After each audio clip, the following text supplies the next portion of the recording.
தீட்டப்பட்டு இதுவரை சிங்கப்பெண் சிறப்பு அதிரடிப்படை திட்டம், தாய்மாமன் தங்கமோதிர திட்டம், வெற்றி மகளிர் ஆடுகள் வளர்ப்பு திட்டம், அண்ணனின் சீர்திட்டம் போன்ற திட்டங்கள் அறிவிக்கப்பட்டு அதற்கான நிதி ஒதுக்கீடும் செய்யப்பட்டு நடைமுறைப்படுத்த நடவடிக்கைகள் மேற்கொள்ளப்பட்டு வருகிறது.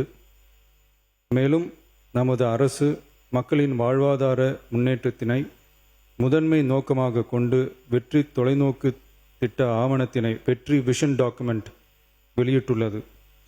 அந்த திட்ட ஆவணத்தின் அடிப்படையில் இலக்கு நிர்ணயம் செய்து பல்வேறு திட்டங்கள் அடுத்து வருகின்ற 1ஆம், 3ஆம் மற்றும் 5ஆம் ஆண்டிற்குள் நிறைவேற்றத்தக்க திட்டங்களாக வகைப்படுத்தப்பட்டுள்ளது.